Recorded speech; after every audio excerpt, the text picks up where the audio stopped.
Hello viewers, welcome to my YouTube channel learn with Joy. তো আজকের ভিডিওতে আমি তোমাদেরকে দশম শ্রেণীর দ্বিতীয় পর্যায়ক্রমিক মূল্যায়ন 2025 সালের বাংলার প্রশ্নপত্র নিয়ে আলোচনা করব।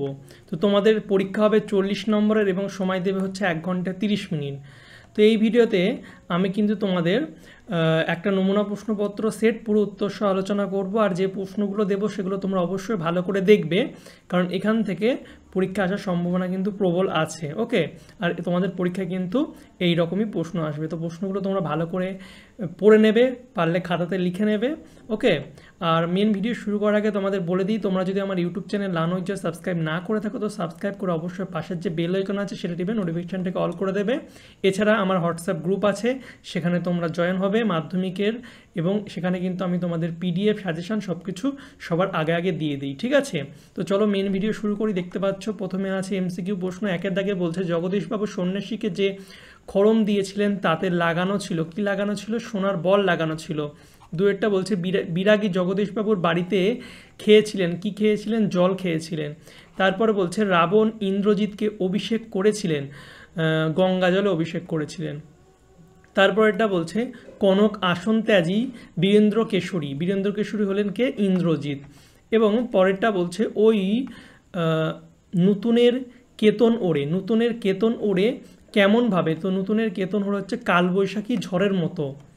তারপর এটা বলছে কাদের প্রদীপ তুলে ধরতে বলা হয়েছে? তো প্রদীপ তুলে ধরতে বলা হয়েছে হচ্ছে বধূদের।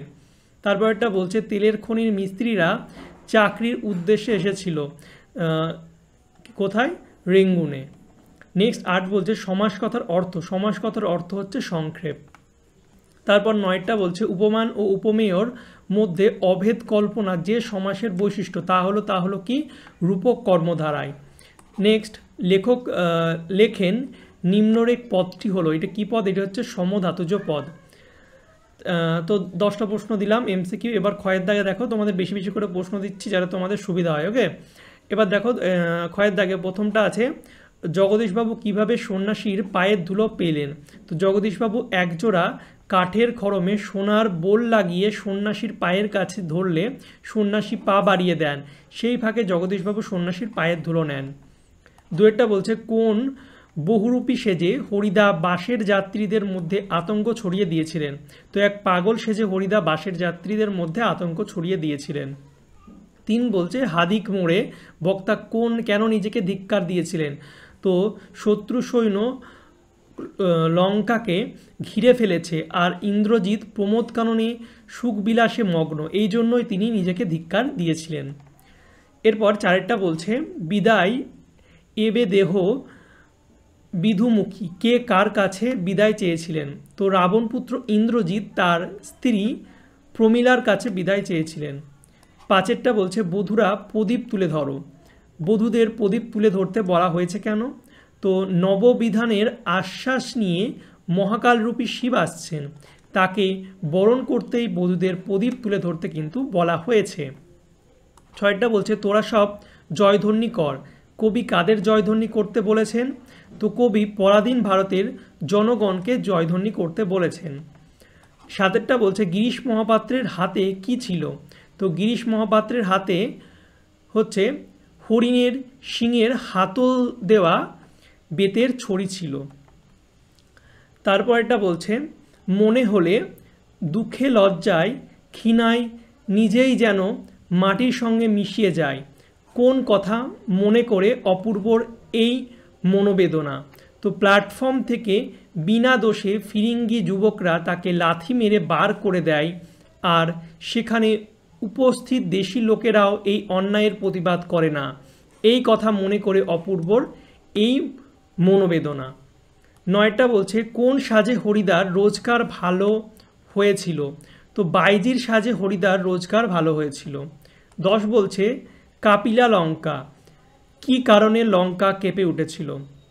তো মেঘনাদ প্রমোদ উদ্যানে থাকাকালীন লক্ষ্মীর মুখে বীরবাহুর মত্ত সংবাদ শুনতে পেয়েছিলেন। 11টা দেখো বলছে মহাকাল শিবের চোখের দৃষ্টি কেমন? তো মহাকাল শিবের চোখে যেন দ্বাদশ সূর্যের মিলিত আগুনের বিচ্ছুরণ ফুটে ওঠে। 12টা বলছে সে যে বর্মায় এসেছে এ খবর সত্য, কার বর্মার আসার খবর সত্য ছিল? তো সব্যসাচী মল্লিকের বর্মার আসার খবর সত্য ছিল। 13টা বলছে অনুসর্গ কাকে বলে? তো যে পদ বিশেষ্য বা সর্বনাম পদের পরে পৃথকভাবে বসে শব্দ বিভক্তির কাজ করে তাকে অনুসর্গ বলে, যেমন থেকে, জন্য, দিয়ে ইত্যাদি। এরপরে ব্যাস বাক্য কাকে বলে? তো সমাসবদ্ধ পদটিকে অর্থ অনুযায়ী যে বাক্যের সাহায্যে বিশ্লেষণ করা হয় তাকে ব্যাস বাক্য বলে। এরপরে রূপক কর্মধারায় সমাস কাকে বলে? যদি উপমান ও উপমেয়ের মধ্যে অভেদ কল্পনা করা হয় তবে তাকে রূপক কর্মধারায় সমাস বলে, যেমন কথামিথ, কথা, রূপ, অমৃত। এবং বহুব্রীহি কথার সাধারণ অর্থ কী? তো বহুব্রীহি কথার অর্থ ধান, আর বহুব্রীহি কথার বহু ধান আছে যার অর্থাৎ ধনী ব্যক্তি। 17 বলছে ওল কপি ব্যাস বাক্য সহ সমাজের নাম লেখো। তো কপি ওলের ন্যায় উপমিত কর্মধারায় সমাস। তো এই ছিল তোমাদের 1 নম্বরের সব প্রশ্ন। এবার তোমাদের বড় প্রশ্ন দেব। এছাড়া বড় প্রশ্নের জন্য, এটা তো মডেল প্রশ্ন, এছাড়া বড় প্রশ্নের জন্য আমি সেপারেট একটা ভিডিও বানিয়েছি, তার লিঙ্ক ডেসক্রিপশন বক্সে আছে, সেটা দেখবে, সেখান থেকে কিন্তু সব প্রশ্ন দেবে। তো এখানে যে প্রশ্নগুলো দিয়েছে সেগুলো দেখে নাও একটু। ঘয়ের দাগে আছে 3 নম্বরের। প্রথমটা হচ্ছে যে ভয়ানক দুর্লভ জিনিস, দুর্লভ জিনিসটি কি? সেই দুর্লভ জিনিসকে কিভাবে পেয়েছিলেন? 2টা বলছে ওই নূতনের কেতন ওরে কালবৈশাখীর ঝড়, উদ্ধৃতাংশটির তাৎপর্য বিশ্লেষণ করো। 3টা বলছে আমরাও চমকে উঠেছি বই কি? আশ্চর্য হয়েছি, একটু ভয়ও পেয়েছি। কাকে দেখে কারা চমকে উঠেছিল? তাদের আশ্চর্য হওয়ার ও ভয়ের কারণ কি? বলছে নিচের প্রশ্নগুলি 150টি শব্দের উত্তর লেখো। প্রথমটা হচ্ছে বহুরূপী গল্প অবলম্বনে হরিদার জীবনযাত্রার পরিচয় দাও। 2টা বলছে দাঁড়াও এই মানহারা মানবীর দ্বারে বলো। ক্ষমা করো কবি কাকে এই আহ্বান জানিয়েছেন? মানহারি মানবীকে কবির এই আহ্বানের কারণ কি? এবং পরেরটা বলছে পলিটিক্যাল সাসপেক্ট সব্যসাচী মল্লিককে নিমাইবাবুর সম্মুখে হাজির করা হইল। পথের দাবি পাঠ্যাংশ সব্যসাচী মল্লিক সম্পর্কে কি জানা যায়? তাকে জিজ্ঞাসাবাদের সময় কি পরিস্থিতি হয়েছিল? এরপরে উঙ্গর দাগে 5 নম্বরের দেখো 2টো প্রশ্ন দিয়েছি। প্রথমটা হচ্ছে বাংলা শুধু হিন্দুর নয়, বাংলা শুধু মুসলমানের নয়, মিলিত হিন্দু মুসলমানের মাতৃভূমি এই গুলবাগ বাংলা। কোন প্রসঙ্গে এই উক্তি? এই উক্তির আলোকে বক্তার উদারনৈতিক মনোভাবের পরিচয় দেওয়া। 2টা হচ্ছে আপনাদের কাছে এই ভিক্ষা যে আমাকে শুধু এই আশ্বাস দিন, কাদের কাছে বক্তা ভিক্ষা চান, তিনি কি আশ্বাস প্রত্যাশা করেন? এবং 6 দাগে দেখো 5 দাগের জন্য 2টো দিয়েছি।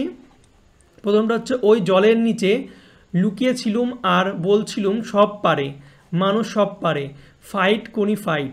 প্রসঙ্গ উল্লেখ করে উদ্ধৃতাংশটির তাৎপর্য বিশ্লেষণ করো। আর 2 হচ্ছে অবশেষে কোনি বাংলা সাঁতার দলে জায়গা পেল, কোনি কীভাবে বাংলা সাঁতার দলে স্থান পেল তা লেখো।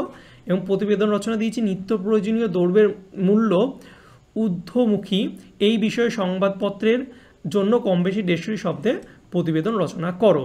তো এই ছিল তোমাদের ক্লাস 10-এর সেকেন্ড ইউনিট টেস্টের বাংলার একটা মডেল কোশ্চেন পেপার। এছাড়া সাজেশন ভিডিও আমি দিয়েছি 3 নম্বর আর 5 নম্বরে, তার লিঙ্কও ডিসক্রিপশন বক্সে থাকবে, তোমরা ভিডিওটি দেখে নেবে। আর অবশ্যই চ্যানেল নতুন হলে চ্যানেলটিকে সাবস্ক্রাইব করে ভিডিও ভালো লাগলে লাইক কমেন্ট শেয়ার করবে। আর যারা যারা এখন আমার মাধ্যমিক 2026-এর হোয়াটসঅ্যাপ গ্রুপে এবং টেলিগ্রাম গ্রুপে জয়েন হওনি তারা জয়েন হবে, লিঙ্ক ডিসক্রিপশন বক্সে আছে, নাম হচ্ছে লার্ন উইথ জয়। সেখানে আমি তোমাদের পিডিএফও দিই। আর কেউ যদি পিডিএফ কিছু কিনতে চাও তো অবশ্যই হোয়াটসঅ্যাপে আমাকে SMS করবে ক্লাস আর সাবজেক্ট লিখে, ঠিক আছে? ওকে, তো চলো বাই, দেখা হবে তোমাদের সঙ্গে পরের একটা ভিডিওতে। Thank you for watching my videos.